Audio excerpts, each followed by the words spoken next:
Have you ever seen a manga panel where you immediately laughed out loud and decided you need to check it out for yourself? This is what happened when I saw a panel from the manga and now recently released anime, The Eminence in Shadow. Welcome to the GTP. My name is Scott and I went through the first 5 volumes to give you this non-spoiler review to let you know if this is an experience worth your time. What is Eminence in Shadow?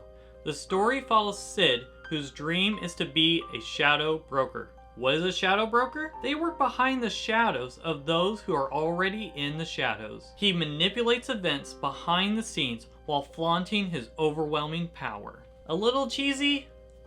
Yes. The problem for Sid, after so much training in the real world, he comes to the realization that the human body can only go so far.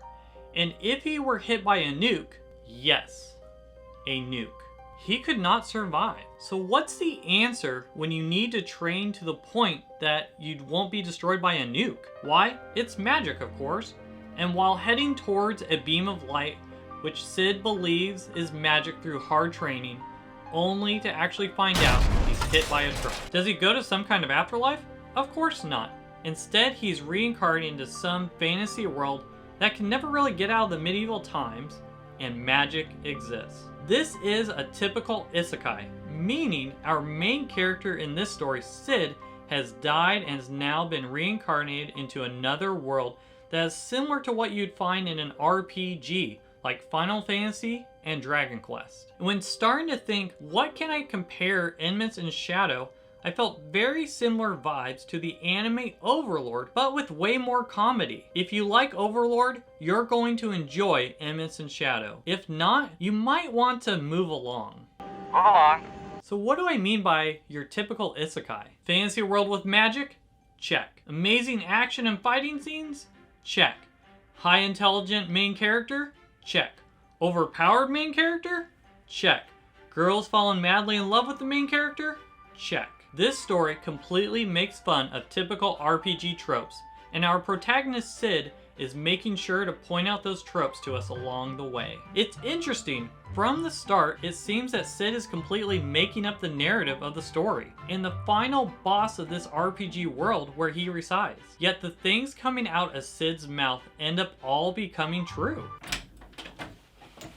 Hey, sorry to interrupt, Scott.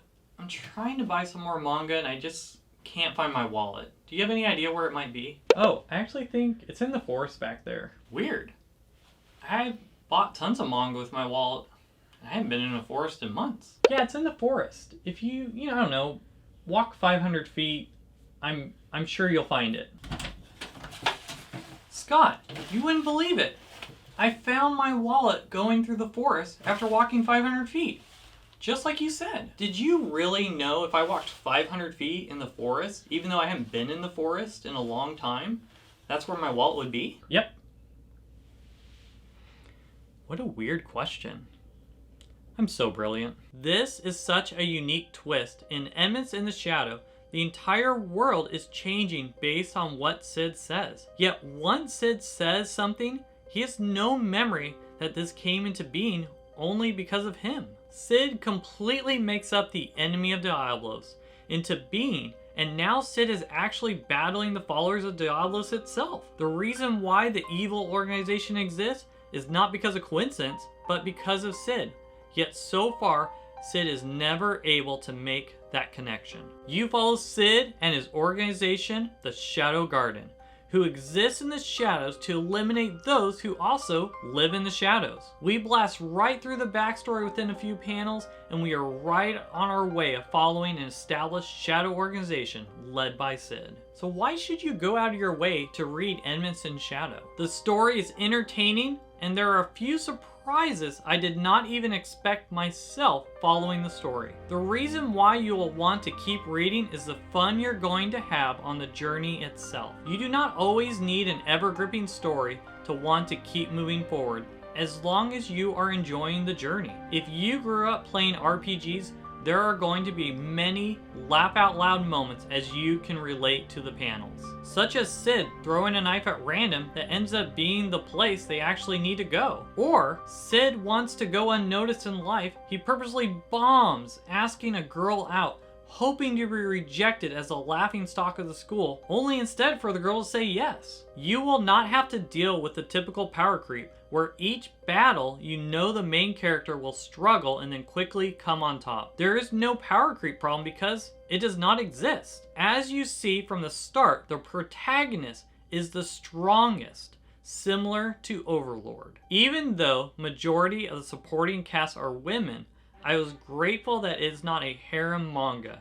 And in fact, Sid is actually not interested in even the idea of a romantic relationship, as he sees it only get in the way of his own selfish ambitions. When it comes to the artwork, the action scenes are drawn quite well.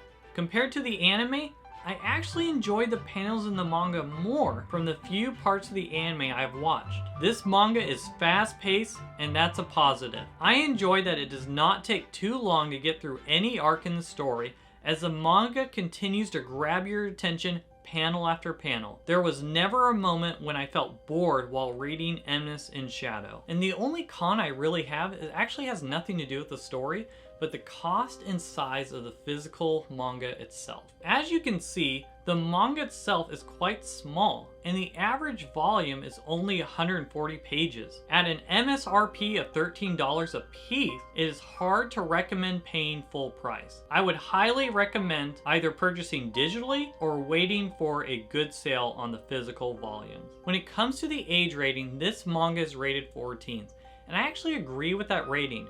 There is nothing too heavy in adult content, but there is plenty of violence, there's some crude humor and language along the way. I was that RPG geek growing up, playing every RPG I could get a hold of, from Xenogears, Wild Arms, Final Fantasy, World of Warcraft, and so on. After reading the first 5 volumes, I'll be giving Eminence in Shadow a GTP rating of 7.5 out of 10. If you're looking for an RPG manga that has some great action panels, that is fast-paced and hilarious moments, this one is for you. If you'd like to see more content like this, go ahead and like and subscribe to the channel.